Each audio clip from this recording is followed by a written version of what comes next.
ரஞ்சித் செய்த அந்த செயல் கடும் கோபத்தில் வன்மத்தை கக்கிய திமுக இனி அவ்வளவுதான். சென்னையில் பகுஜன் சமாஜ் கட்சியின் மாநில தலைவர் ஆம்ஸ்ட்ராங் வெட்டி படுகொலை செய்யப்பட்டார். இதனைத் தொடர்ந்து எதிர்க்கட்சிகளும் கூட்டணி கட்சிகளும் திமுக ஆட்சியின் மீதும் காவல்துறையின் நடவடிக்கை தொடர்பாகவும் விமர்சனத்தை முன்வைக்க தொடங்கின. இதில் திமுகவின் கூட்டணி கட்சியான விடுதலை சிறுத்தைகள் கட்சி கடுமையான நிலை எடுத்து பேசத் தொடங்கியது. கொலையில் ஈடுபட்ட குற்றவாளிகளை சில மணி நேரங்களில் கைது செய்துவிட்டோம் என்று காவல்துறை தெரிவித்த போது கட்சியின் தலைவர் தொல் திருமாவளவன் எம்பி அதனை உடனடியாக மறுத்தார். கைது செய்யப்பட்டவர்கள் உண்மையான குற்றவாளிகள் இல்லை என்று ஊடகங்களிடம் தெரிவித்தார். பகுஜன் சமாஜ் கட்சியின் தமிழ்நாடு மாநில தலைவர் ஆம்ஸ்ட்ராங் கடந்த 5ஆம் தேதி மர்ம நபர்களால் வெட்டி படுகொலை செய்யப்பட்டார். இது தொடர்பாக 11 பேர் கைது செய்யப்பட்டுள்ளனர். ரவுடி ஆற்காடு சுரேஷ் கொலை முன்பகை காரணமாக ஆம்ஸ்ட்ராங் கொல்லப்பட்டுள்ளது விசாரணையில் தெரியவந்துள்ளதாக போலீசார் தரப்பில் தெரியவந்துள்ளது. பாஜகவிற்கு வாய்ப்பளிக்கும் விதத்தில் சிபிஐ விசாரணை கேட்கும் கோரிக்கைக்கு ஆதரவு கொடுத்துள்ளது. ஏற்கனவே கள்ளக்குறிச்சி விஷசாராய வழக்கில் அதிமுகவும் பாஜகவும் சிபிஐ விசாரணை கேட்டு போராடுகின்றன. இப்போது அந்த வரிசையில் விசிகாவும் இணைந்துள்ளது. இந்த நிலையில் இந்த சம்பவம் தொடர்பாக இயக்குனரும் ஆம்ஸ்ட்ராங்கின் நெருங்கிய நண்பருமான ரஞ்சித் திமுக அரசை கடுமையாக விமர்சனம் செய்துள்ளார். இது தொடர்பான அவரது சமூக வலைதள பக்கத்தில் பட்டியலின மக்கள் மீது உண்மையிலேயே திமுக அரசிற்கு அக்கறை உள்ளதா என கேள்வி எழுப்பியுள்ளார். மேலும் பெரம்பூரில் அண்ணனது உடலை அடக்கம் செய்யக்கூடாது என திட்டமிட்டே தடுக்கப்பட்டதாக தெரிகிறது. கிட்டத்தட்ட 2 நாட்கள் நிகழ்த்தப்பட்ட நாடகத்தின் முடிவில் விருப்பமில்லாமல் சென்னைக்கு வெளியே புறநகர் கிராம பொத்தூர் பகுதியில் அடக்கம் செய்ய நிர்பந்திக்கப்பட்டோம்.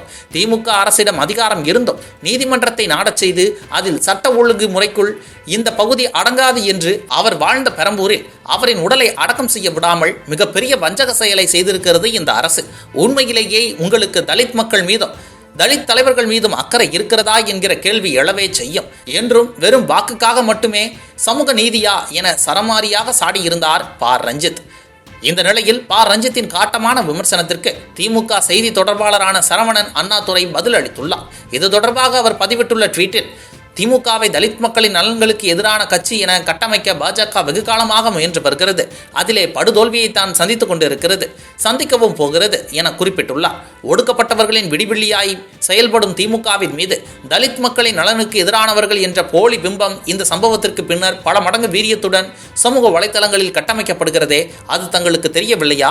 அந்த போலி பிம்பத்தை உறுதிப்படுத்தவே இந்த பதிவா என்று ரஞ்சித்துக்கு கேள்வி எழுப்பியுள்ளார் சரவணன்.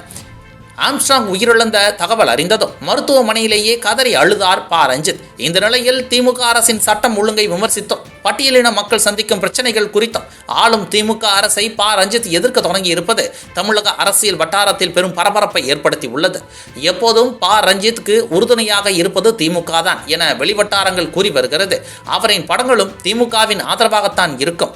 இந்த நிலையில் ரஞ்சித் திமுகவை எதிர்கேள்வி கேட்டதை தாங்கிக் கொள்ள முடியாத திமுக ரஞ்சித்தை விமர்சித்துள்ளது பேசு பொருளாகி உள்ளது. அது மட்டுமல்லாமல் தற்போது சினிமா துறையினை ஆண்டு வருவது ஒரு தனிநபர் சாம்ராஜ்யம்தான் என திரைத்துறையினர் கருத்து தெரிவித்து வருகிறார்கள். அந்த தனிநபர் ராஜ்யத்திற்கு எதிராக பேசிய ரஞ்சித்தின் படம் இனி வெளிவருமா, இல்லை குரல் நசுக்கப்படுமா என்ற கேள்விகள் மேலோங்கி வருகிறது. இதுபோன்று முக்கிய நிகழ்வுகள், அரசியல் தகவல்களை ஆழமாகவும் மாறுபட்ட கோணத்திலும் அறிந்து கொள்ள மறக்காமல் உங்கள் IND தமிழ் 24x7 பக்கத்தை பின்பற்றிக் கொள்ளவும். உங்கள் ஒவ்வொரு ஆதரவும் இதுபோன்று பல நிகழ்வுகளின் பின்னணியை அறிய உதவும்.